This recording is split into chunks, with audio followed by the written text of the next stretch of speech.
Corona virus जिसको लेकर भारत समेत दुनिया भर में कहा जा रहा था कि इसका प्रभाव कम हो गया है, खतरा टल गया है। हालांकि ये खतरा अभी टला नहीं है। दिवाली से पहले एक ऐसी खबर आई है जिसने टेंशन बढ़ा दी है। दुनिया के कई मुल्कों में कोविड के केस बढ़ने लगे हैं। इसके साथ साथ भारत में भी इस नए वेरिएंट के कुछ मामले सामने आए हैं।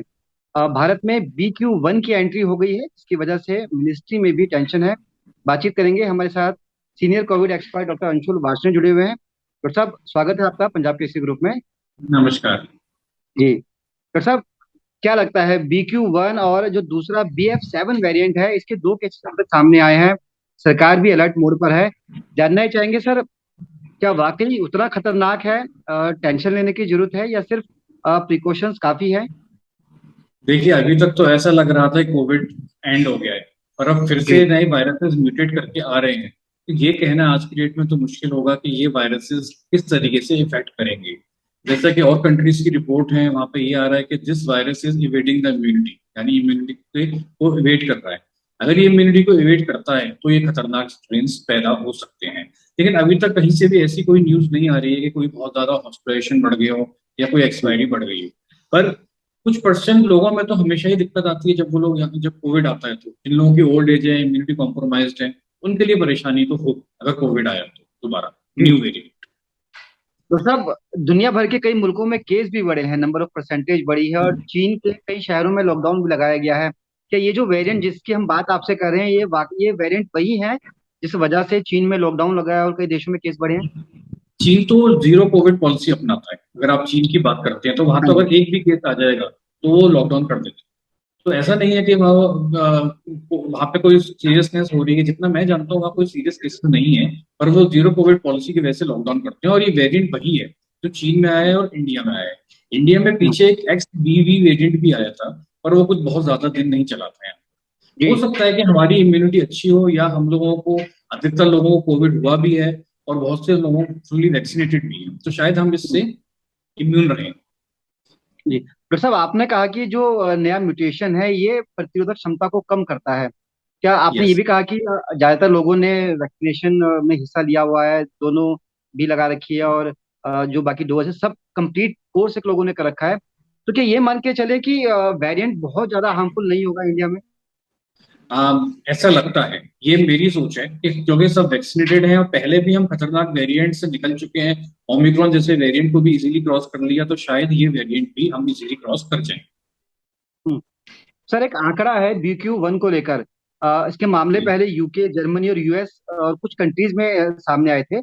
और उसके बाद यहाँ पर जो केस थे वो 11% तक उछले हैं। यस। भारत के अंदर अभी अभी नाम मात्र के सिर्फ दो ही केस मिले हैं। एक केस मिला है पुणे के अंदर, और दूसरा मिला है गुजरात के अंदर। क्या ये मान के चले कि यहाँ पर भी नंबर ऑफ केसेस बढ़ सकते हैं? डेफिनेटली बढ़ चुके हैं। ये तो वो केस हैं जिनको टेस्ट करा गया और उनका वेरिएंट चेक किया गया। इतने सारे कोविड पॉजिटिव आते हैं लोग, लेकिन हम ना उनका वेरिएंट की जीनोम सिक्वेंसिंग कहाँ करी जाती है।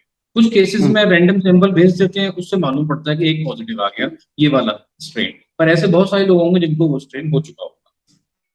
जी डॉक्टर साहब, जैसा आपने भी कहा कि एंटीबॉडी लोगों की बनी हुई है, तो क्या ये मान के चले नया वेरिएंट कमजोर पड़ेगा जिन लोगों ने नहीं, कमजोर तो वैक्सीनेशन? पड़ेगा। देखिए, जिसको वैक्सीन लगी हुई है या जिसको पहले कोविड के होने की वजह से एंटीबॉडीज अपने बॉडी में बनी है, वो कहीं ना कहीं हेल्प तो आपको करेंगी। ऐसा नहीं है कि वो बिल्कुल फेल हो जाएंगी। ये हो सकता है कि वेरिएंट थोड़ा सा स्ट्रॉन्गर रूप लेके आ जाए। अगर वो थोड़ा स्ट्रॉन्ग रूप लेके आता है तो शायद आपको रीशॉट दोबारा से एक अपना जैब लेना पड़े, पर आप उससे इम्यूनिटी काम में काम करें। जी सर, नंबर ऑफ केसेस तो बढ़ रहे हैं, लेकिन क्या डेथ रेशियो या फिर उस तरह का सीरियस कुछ रिपोर्ट्स ऐसे सामने आई हो? अब मेरे नॉलेज में कुछ सीरियसनेस अभी तक नहीं है किसी भी कंट्री में। जी। मेरी नॉलेज एक में सर, केसेस जरूर बढ़ रहे हैं, पर रिकवरी रेट बहुत अच्छा है हर जगह। जी रिकवरी रेट काफी अच्छा है। एक सर, इसके सिम्टम्स क्या होंगे? क्या वाकई पहले जिस तरह की आपसे अक्सर चर्चा हुई है, नॉर्मल जो सिम्टम्स होते हैं वही सब सिम्टम्स हैं, या इसमें कुछ अलग से देखने को मिल रहा है? सेम सेम सिम्टम्स, कफ, कोल्ड, फीवर। जैसे ओमिक्रॉन में एक वीकनेस और मेजर सिम्टम था, इस बार प्रोलॉन्ग्ड कफ मेजर सिम्टम है इस वाले वेरिएंट के अंदर। खांसी हो गई 10 दिन, 15 दिन, 20 दिन, 25 दिन से पहले नहीं ठीक होगी। जैसे जी। ओमिक्रॉन में वीकनेस होती थी, वो 15-20 दिन तक परसिस्ट करती थी।